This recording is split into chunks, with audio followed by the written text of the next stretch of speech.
పురుషోత్తం గారు చెప్పండి, ఎన్నికల్లో డబ్బులు తీసుకోవడం మానేవేమో అని మహిళలను అడిగితే మహిళలు అవమానిస్తారని వీళ్ళు అన్నారు.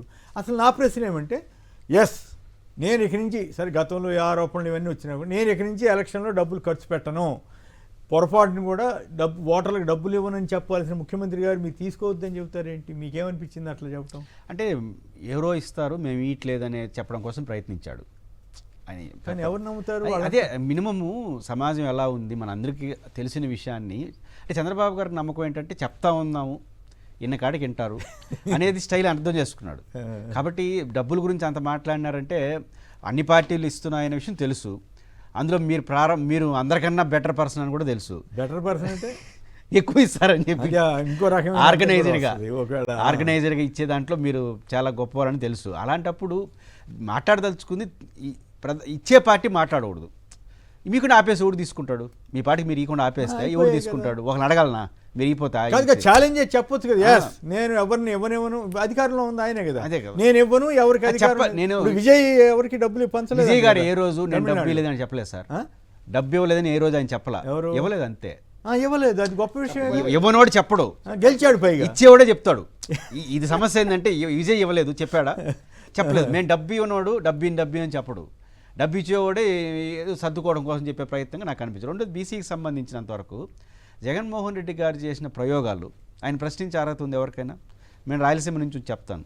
అనంతపురం మీకు తెలుసు, హిందూపురం, కర్నూలు ఎప్పుడు రెడ్లు వర్సెస్ జరిగే నియోజకవర్గం 3 బీసీలు పెట్టి ఎంపీని గెలిపించాడు. గ్రేటర్ విశాఖపట్నానికి మేయర్ని చేశాడు. మా తిరుపతికి మేయర్ని చేశాడు. అది జనరల్ నియోజకవర్గాల్లో జనరల్ జగన్మోహన్ రెడ్డి గారు ఒక కన్స్ట్రక్టివ్గా చేశాడు. కాబట్టి బీసీలకి ప్రయారిటీ విషయంలో జగన్ గారిని ప్రశ్నించడం లేదా బీసీలకు ప్రాధాన్యత 34% ఇవ్వలేదు, అది రాజ్యాంగ పరంగా కుదరదు. కాబట్టి నేనంటుంది ఇక్కడ వీళ్ళు ఇస్తామని హామీ ఇచ్చారు కదా. నేనంట పాయింట్ ఏంటంటే మీరు రిజర్వేషన్ గురించి మాట్లాడుతున్నారు. ఏ రిజర్వేషన్ ఉందని 3 ఎంపీలని జనరల్ చోట్ల ఎంపీలు గెలిపించాడు జగన్ గారు. కర్నూలు, అనంతపురం, హిందూపురం రిజర్వేషన్ లేదు. విశాఖపట్నం రిజర్వేషన్ లేదు.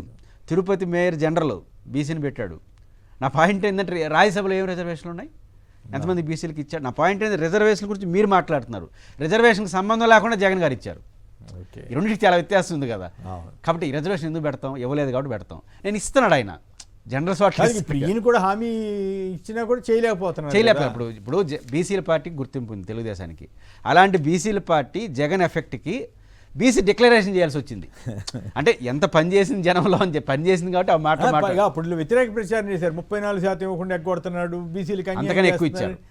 50% ఇచ్చిన సంగతి చెప్పకుండా, పార్టీ పరంగా ఇచ్చింది చెప్పకుండా 34% ఇవ్వలేదు, 50% ఇచ్చాడు. అది నాగార్జున ఓట్లు డబ్బులు పంచడం అన్నది బీసీ రిజర్వేషన్. డబ్బులు పంచడం ఆంధ్రప్రదేశ్ చెప్తే బాగుండేది. ఆంధ్రప్రదేశ్ రాష్ట్రంలో రాజకీయాల్లో ఓటుకి నోటు ఇచ్చేటువంటి సంప్రదాయాన్ని తీసుకొచ్చింది చంద్రబాబు నాయుడు గారే. ఎవరా నీ వయసు అది కాదుగా నువ్వే అటు చెప్తున్నావు అనుకోవచ్చు. అయితే ఒక చరిత్ర కొన్ని నిజాలని చంద్రబాబు నాయుడు గారు దగ్గుపాటి వెంకటేశ్వరరావు గారు తోడలుడు రాసినటువంటి పుస్తకంలో దగ్గుపాటి వెంకటేశ్వరరావు గారు చెప్పారు. నేను చెప్పలేదు, చదివాను కాబట్టి చెప్తున్నా. కాబట్టి మొట్టమొదటిసారి ధర్నాలు చేస్తే బస్సులు ఎట్ట తగలబెట్టాలి, ఎలా తీసుకురావాలి, లేకపోతే మనం చూస్తూనే ఉంటాం 1 నోటు 5 కోట్ల వ్యవహారం మనకు కూడా గమనిస్తుంది. కాబట్టి చంద్రబాబు నాయుడు గారు ఆ మాటలన్నీ మాట్లాడితే తెలుగుదేశం పార్టీ వాళ్ళు కూడా నవ్వేటువంటి వైఖరి కనపడుతుంది. రెండు కాదుగా, అయిపోయింది, అది అయిపోయింది. ఎస్ ఇక నుంచి నేను ఎవరు అని చెప్పుంటే నేను మా పోటాళ్ళలో నేనో పురుషోత్తమ రెడ్డి గారు శభాష్ మీరు కూడా ఈ మధ్య శభాష్ అనిపించుకోవాలి. చంద్రబాబు నాయుడు గారికి ఏమర్థమైందంటే విచ్చలవిడిగా జగన్మోహన్ రెడ్డి గారు ఎక్కడికి వెళ్తే అక్కడ జనాలు తండోపతండాలుగా వస్తున్నారు కదా అని చంద్రబాబు నాయుడు గారు ఒక మంచి జిమ్మిక్ ప్లే చేస్తున్నారు. ఆయనకి వెళ్ళే మీటింగ్లకి అసలు జనాలు మిలవట్లా, ఓన్లీ ఒక 5-6 కూర్చొని ఒక కెమెరా 2 తీసుకొని ఎట్టనా ఆయనకి జనాలు రారు. కాబట్టి నలుగురితోనే మీటింగ్ ఏర్పాటు చేస్తున్నారు. తర్వాత బీసీ రిజర్వేషన్స్ ఒక్కటి చెప్తాను సార్. బీసీ రిజర్వేషన్స్ది మీరేం చెప్తున్నారంటే 34% హామీ అని చెప్తున్నారు. జగన్మోహన్ రెడ్డి గారు జియో నెంబర్ 176 తీసుకొచ్చి 34% ఆంధ్రప్రదేశ్ రాష్ట్రంలో బీసీలకు రిజర్వేషన్ ఇచ్చి టోటల్ రిజర్వేషన్ 54.85% జనాభాలో ఎక్కువ ఉన్నటువంటి వర్గాలు కేటాయించారు. అయితే చంద్రబాబు నాయుడు గారు ఏం చేశారు? బిర్రు ప్రతాప్ రెడ్డి అని కర్నూలు జిల్లాకు సంబంధించినటువంటి తెలుగుదేశం పార్టీ నాయకుడిని కోర్టుకు పంపించి court Indira Sahani versus union of India ప్రకారం 50% కంటే ఎక్కువ ఉండకూడదు కదా అని కోర్టు తీర్పు తెప్పించి 24%కి బీసీలకి రిజర్వేషన్ వచ్చేలాగా చంద్రబాబు నాయుడు గారు కోర్టు ద్వారా ఆ రాజకీయం నడిపాడు. అయితే జగన్మోహన్ రెడ్డి గారు ఏం చేశారంటే సరే కోర్టు తీర్పు వచ్చింది కాబట్టి పార్టీ పరంగా నేను 34% నేను ఇస్తానని చెప్తే అది అటు ఇటు తిరిగి విజయవాడ, విశాఖపట్నం, తిరుపతి 3 పట్టణాల్లో బీసీ ఉమెన్ మేయర్లైనటువంటి పరిస్థితి ఆంధ్రప్రదేశ్ రాష్ట్రంలో అయింది. అయితే చంద్రబాబు నాయుడు గారు ఆ రోజు ఏం చెప్పారు, 34% దాన్ని జగన్మోహన్ రెడ్డి గారు 10% తీసేశారు, బీసీలకు వెన్నుపోటు పొడిచారు, నేను వస్తే 34% ఇస్తా అన్నారు. ఈరోజు ఈనాడు పేపర్లో ఆంధ్రజ్యోతిలో ఏమి రాస్తున్నారు, తీవ్రమైనటువంటి మదన పడుతున్నాడు, Indira Sawhney versus state of union చట్టం అడ్డొస్తుంది కదా, ఏం చేయాలని తీవ్రంగా చర్చోపచర్చ ఆ రోజు ఉందిగా. 1992లో కదా ఆ తీర్పు వచ్చింది. మరి జగన్మోహన్ రెడ్డి గారికి వర్తించేది మీకు వర్తించేది ఎందుకు తేడా అవుతుంది? చేసేస్తా అన్నారు కదా. అయితే చంద్రబాబు నాయుడు గారికి అంత పెద్ద సీనియర్ లీడర్కి సలహా ఇవ్వకూడదు అనేది ఏమి లేదు కాబట్టి అందుకని ఆయనకు ఒక సలహా ఇస్తున్నా. తమిళనాడు రిజర్వేషన్ యాక్ట్ 1993 అని ఒక చట్టం చేసి తమిళనాడులో 69% రిజర్వేషన్ ఇప్పటికీ అమలు అవుతుంది. 69% రిజర్వేషన్ అమలు చేస్తూ వాళ్ళు ఏం చేశారు, 76వ రాజ్యాంగ సవరణ తీసుకొచ్చి 9th షెడ్యూల్లో తమిళనాడు రిజర్వేషన్ యాక్ట్ అక్కడ పెట్టి అక్కడ ఉన్నటువంటి దళితులకు కానీ అక్కడ ఉన్నటువంటి బీసీలకు కానీ 69% రిజర్వేషన్ ఇచ్చారు.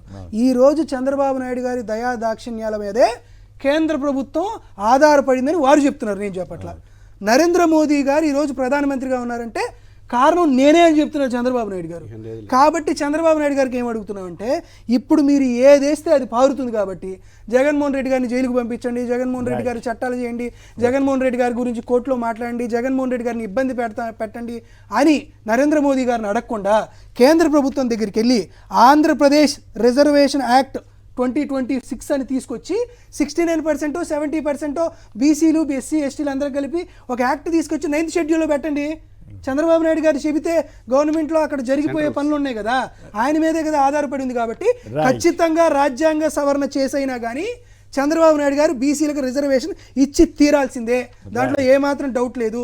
మీరు ఇది సూపర్ 6 హామీ కాదండి, మా మీద వైషమ్యం విషం చిమ్మి మీరు ఇచ్చినటువంటి హామీ కాబట్టి చంద్రబాబు నాయుడు గారు కానీ వెనక్కపోతే ఖచ్చితంగా బీసీ ఉద్యమం వైఎస్ఆర్ కాంగ్రెస్ పార్టీ చేయడానికి ఏమాత్రం కూడా వెనకడుగు వేయదు. రైట్.